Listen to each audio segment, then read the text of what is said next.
Good evening. Welcome to Progressive Soup. My name is David Stevenson. Today, our guest is Curt Rayvis, and we're going to talk about some things political. Curt, identify yourself, who you are, tell us who you are, where you came from, what brought you to where you are today, and let's get cracking. Well, there goes the half hour right there, Dave. Oh, okay. Go ahead. No, go ahead. But no, I'm a political activist and political scientist, a humorist, writer of different types of things, including editorials and political commentary, political speeches, campaign strategies. Mm-hmm. You and I have a little history together. We do. We worked together for a fellow named Robert Marconi. Congressional candidate, 5th District, 2004. Yep. And we like to think we paved the way for Chris Murphy. We did. And a great job he's done. Absolutely. Go ahead. So, what I've been looking at is why nobody trusts Congress. Why? Well, I thought Congress's ratings were all the way up around 12 or 13%. Don't tell me they've gotten lower than that. So 9 out of 10 people in this country do not trust our Congress, do not trust Washington. Mm-hmm. And yet, many of us trust our congressman or our senator. Huh. So the question is, why not? Yeah. And it's really this simple. The top 1/10 of 1% of the people in this country, the earners in this country, fund about 90% of the political campaigns in this country. What they have been able to do, and it's been happening for a very long time, is to write legislation that benefits them greatly to the detriment of many, many working people. They do that by funding the campaigns of committee chairmen, subcommittee chairmen, party leaders, and ranking members of the opposition. So when there is no opposition or a lack of opposition from the opposition, the majority can then work their will, and because of the unbelievable amounts of money that it takes to win a political campaign in the Congress or for the Senate, House or Senate, amazing, huge amounts of money, which, as the game has developed, our representatives in Washington are compelled to raise that money. We are paying a congressman who serves for 2 years. We are paying taxpayer money to that person to begin raising money 2 weeks after he's elected for his next campaign, which begins a year from now. Now, that runs a little bit counterintuitive to me. Why in the world does it take so much money to win a political office, and who benefits? Does the money go directly? Do campaign funds go directly in the pocket of the candidates? Where does it go? Well, here's the answer to that question. It costs that much money for 2 reasons. There is no longer what used to be called the Fairness Doctrine. Under the Fairness Doctrine, which pretty much ended during the Reagan administration, radio and television stations were compelled to offer the opposition to any point of view, offer the opposition to that point of view an opportunity to express its opinion on their station. That no longer exists because the ideologues who owned certain stations during the 80s, which coincidentally is the time that Rush Limbaugh became the phenomenon that he is trying to hold on to today. Go ahead. They decided that they didn't need to present an opposing point of view and paid the key members of Congress to rewrite the legislation in such a way that they were no longer compelled, in order to have an FCC license, to even offer the opposition to a point of view an opportunity to express itself. So, now candidates have to buy their time on the air by television commercials. Okay, and so radio commercials. Okay, what I'm hearing is that all this money, all this what's called hard money and soft money, with hard money being paid donations directly to campaigns, and soft money being paid to groups that express an opinion rather than necessarily promote one candidate, but express an opinion which clearly promotes one candidate over the other. This money is going directly into the pockets of advertisers. Exactly. Which own the news stations. And not coincidentally, those advertisers very often contribute to the candidates who are spending that money on their stations with their commercials. It's a very, very cozy system in Washington, and it has now been in place for so long that there are very, very few elected representatives who do not actively and wholeheartedly participate in this game that has come to be known as pay for play. That is why the American people do not trust Congress, and that is why they should not trust Congress. So now we look at the solution. Some people have suggested term limits. Mm-hmm. And that does keep someone from being entrenched in Washington for too long. Yeah. Problem is, the next person who gets elected has the same challenges for their next campaign that the last guy did. And it becomes essentially, it sounds like a revolving door. You get basically the same. Whoever you've lost as a representative, you're going to get somebody pretty much the same as them anyway. Most likely. So that really, in fact, it's maybe a term limits on the face representing the ideas, but not a term limit on the ideas and on the votes. Right. Now, I think most people have come to understand that it is high time we got corporate money out of American politics. Mm-hmm. That's becoming more and more obvious, and that is becoming one of the central themes of Occupy Wall Street. Ah, okay. Get the money out of politics, starting with the corporate money. So let's say we do that, and now you can make personal contributions, and we set a limit on that of, let's say, $1,000. It used to be, let's say, generally $2,000 for a member of the House, a member of the Senate. I think also a presidential campaign. I think the limit was about $2,000. Okay. So let's say $2,000. Okay. And $2,000, if I give that to you as you run for president, that's not going to buy me very much access to you as president. No, that as an individual, no. I probably won't even meet you in order to know who you are, who donated that $2,000. Well, very interestingly, a Bush-Cheney supporter in Texas came up with a very, very novel idea of how to work with that $2,000 limit. Mm-hmm. He would go to the post office with $100,000 and purchase 50 $2,000 money orders, and proceed to go to the phone book and put the names of different people in his town on those money orders and put a rubber band around them. It's called bundling. And now he is coming to that candidate with $100,000, not just his too. And even though it's technically not from him, it certainly obviously is from him. And it only became known when people were thanked for giving their $2,000 who had no idea what the thank you was about.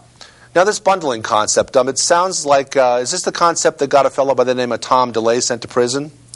That is one of the issues, along with very many, and I don't think this is Tom DeLay could have a whole show and maybe more. Yeah, but that's kind of the idea of when you get caught doing something like that, and it becomes apparent that you're misrepresenting 50 people by putting their names individually on a $2,000 contribution that you're really essentially getting credit for, because the candidate knows where the money's coming from. It's not coming from Joe and Harry and Thelma and Louise.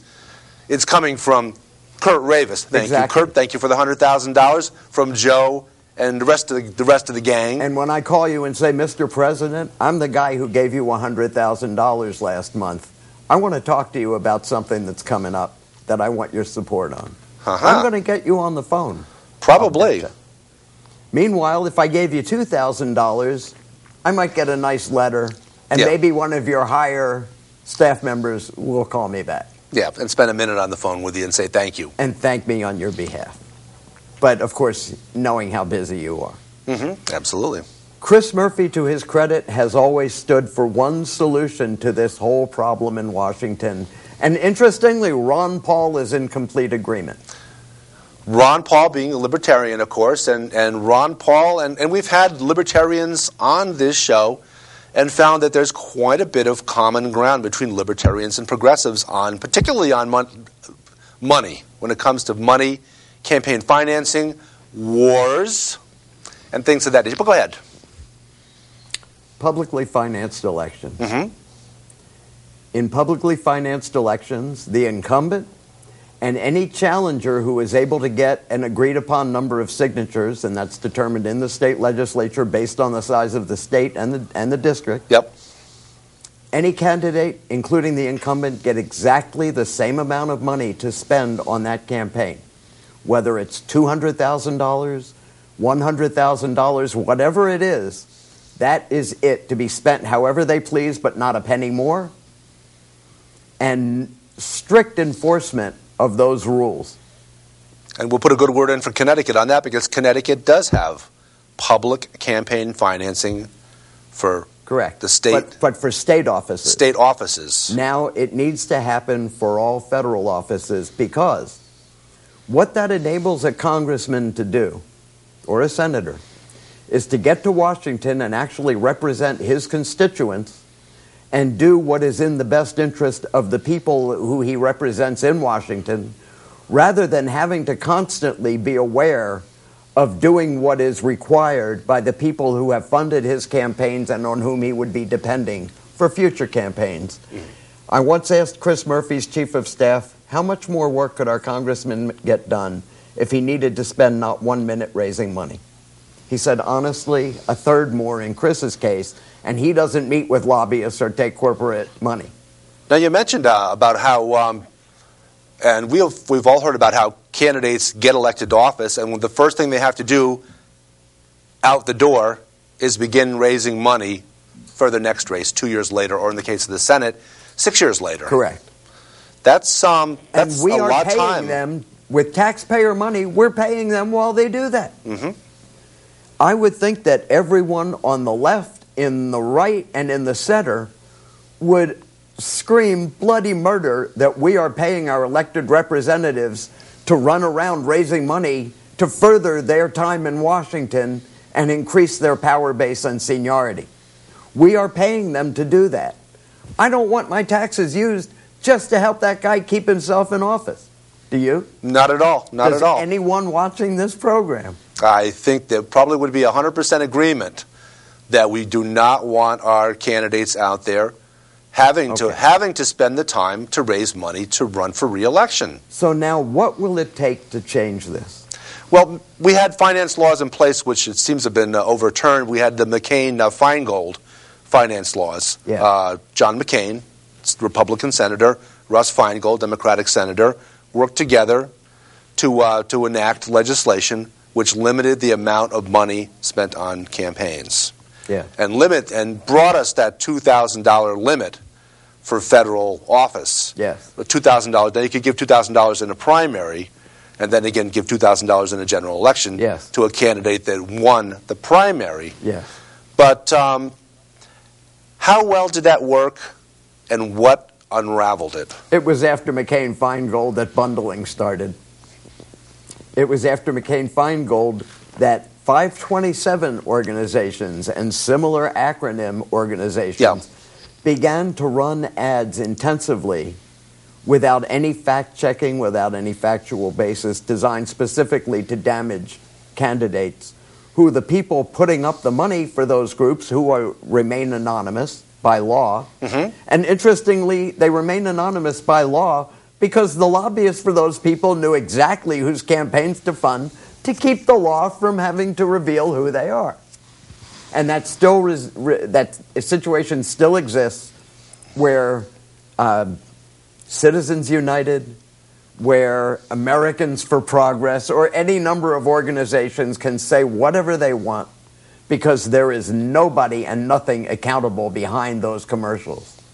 But the stations that run them are only too happy to charge top dollar and make top dollar on those commercials. Is that your phone or mine? That's my phone. And turn it off.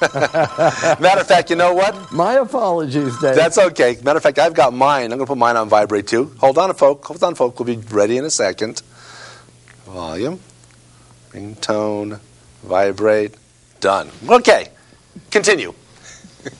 So now with publicly financed elections, yep, everything else that is the will of the people, government by the consent of the governed, can now proceed.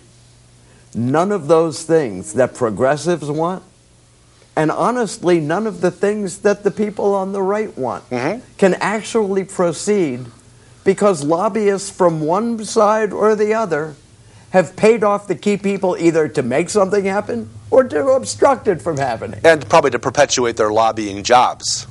I asked myself why our soon-to-be former Senator Lieberman threatened to filibuster the health care bill that passed if there were a public option in the Senate bill.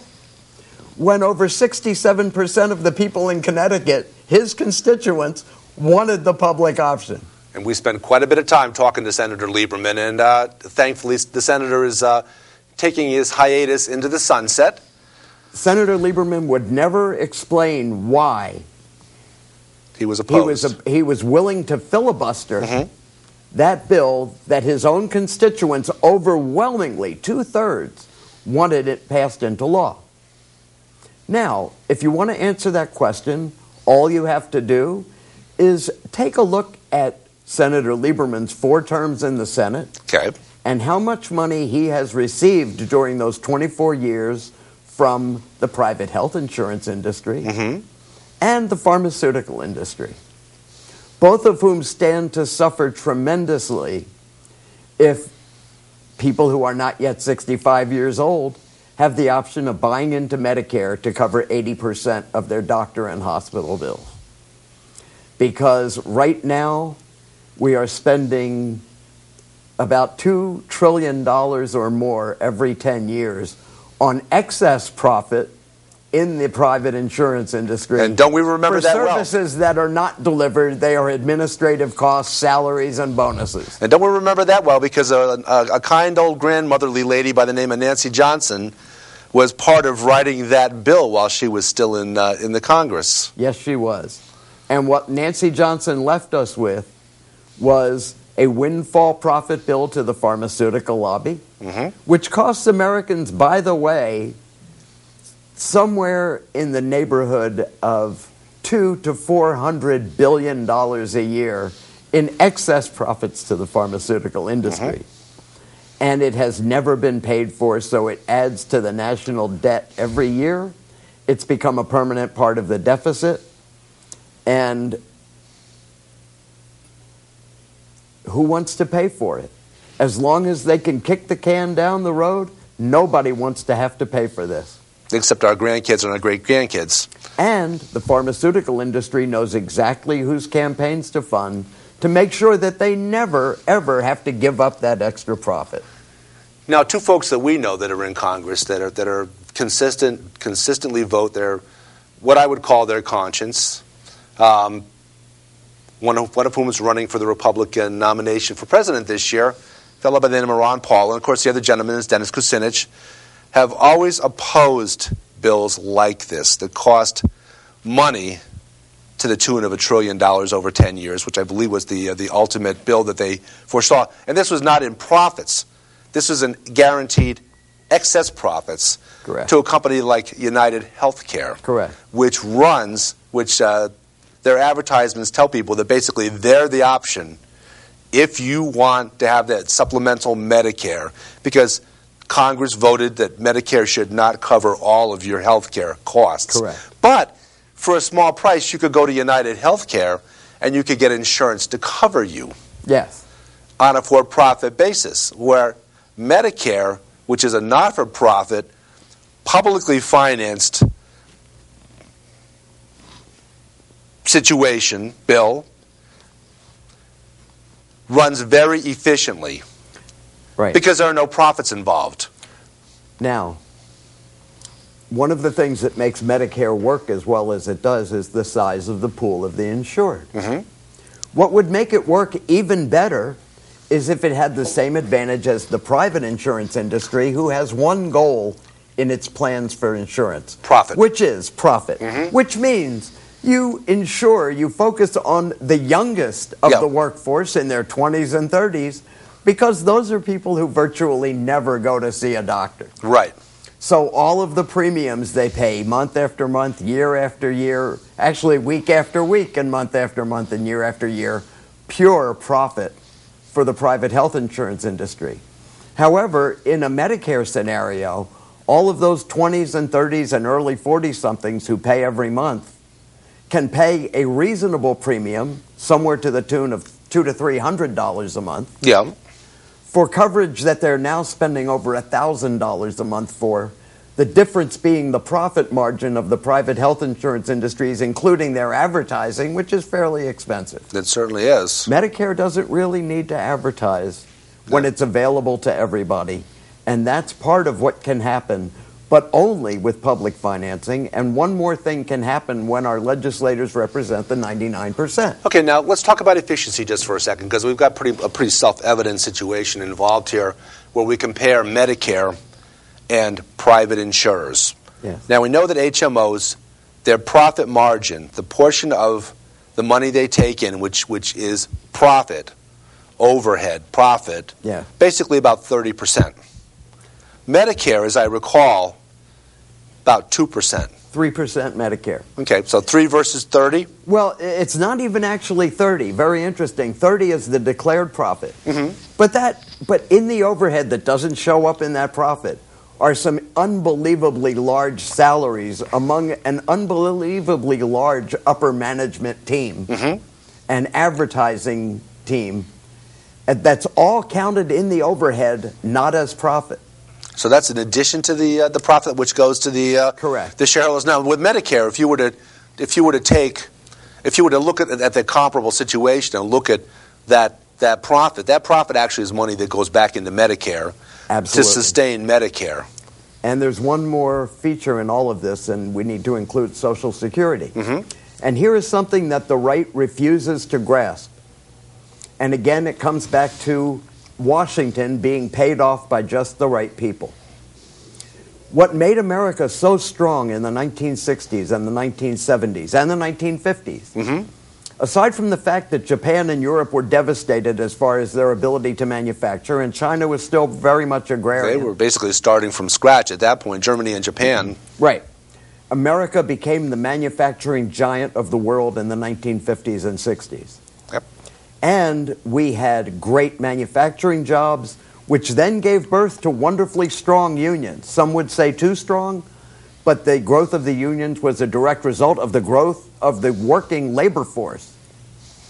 And I think most people looking back would now agree that those decades of the 50s, 60s, and 70s had a quality of life for the average working guy, the 99% of us, a quality of life that started to degrade at the end of the Vietnam War. And we felt it coming, and in fact, the average working person's net worth has not increased since 1969. Quality of living, standard of living in the United States has not certainly improved for the average person since 1969. It used to be that you had one member of the household, one adult working, and that was able to support a house, a family, education, vacations, and 2 automobiles. And you can have a wonderful thing called a stay-at-home parent. How about that? How about that? What a great concept. So now, here's what happened in Washington. Those who answer only to their shareholders, those quote-unquote job creators, created a whole lot of jobs. The problem is they created those jobs in China, in India, in Costa Rica, Mexico, and any number of other places because the cheap labor increased their bottom line. And those jobs, not to interrupt, but those jobs have actually migrated from country to country to country in the ensuing decades. Wherever the labor force is cheapest. Wherever the labor force is cheapest. Because as Gordon Gekko said, and they adopted the greed is good mentality. So now what happened? I asked myself, how did Congress ever let it happen that these companies were even in fact rewarded for taking those jobs out of the United States and moving them to other countries? And the reason is because they knew exactly whose political campaigns to fund in order to have the legislation written that would give them incentives to move the jobs without any social accountability for the jobs that will now permanently be lost in the United States. And that is why we no longer have a manufacturing base of any substance in the United States. So whereas 60 to 70% of our economy was industrial, now 12 to 15% of our economy is manufacturing. In the meantime, if you've noticed, the price of Chinese goods has pretty much doubled in the last 2 to 3 years. As the value of the dollar has shrunk. But that's not why. The Chinese are very smart, and they realize now that we can't make anything to compete with them at all, they can double the price of what they were selling things for, and it's still cheaper than what it would cost to make it here. But now we have no alternative any longer. Now, how in the world did people not see back then, in the long term, see that as the American middle class shrunk, that consumers of American products would have less and less money to spend on American-made products, which is ultimately not only to the detriment of the middle class in America, but it's also to the detriment of the wealthy in America, because without consumers, how can you sell something when there are no buyers? Here's how the wealthy decided to solve that problem. During this period, companies that were American now became part of multinational corporations.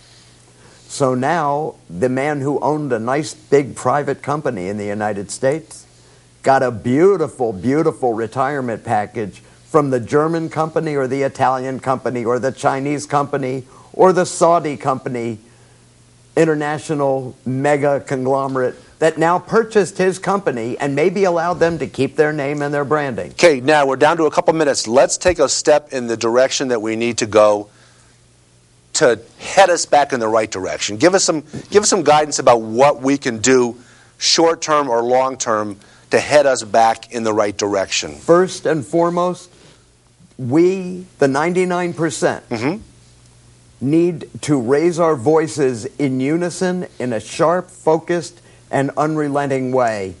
Publicly financed elections now get all of the money out of politics. Every bit of any private money, left, right, or anywhere else, or foreign, which is starting to happen. Yeah. All money out of American politics. Then we can return integrity to the system. But until that happens, there is not one reason why Washington should be trusted. And I just want to close by saying, George Washington, when he left office, the first president, warned us in the strongest possible terms against having political parties. Because what he said is, if you have a two-party system, you have two private entities with their own hierarchy, their own agenda, their own power structure, and what they consider to be in their best interest may not be in the best interest of the American people, and ultimately will not be in the best interest of the American people, because both can be bought by the same power. And to give us all, as Americans, a fair amount of credit, I think a lot of us understand those words in a very resounding way today. If we do not, and we do not listen and pay attention and act on those words this year, there will be a lot more people out of work, a lot fewer kids going to school, a lot more people in prison, because they will have nothing to turn to but something illegal in order to survive. And with that, we'll have you back soon to talk some more about this. Curt Rayvis. I'm Thanks, David Dave. Stevenson. This has been Progressive Soup. Good night.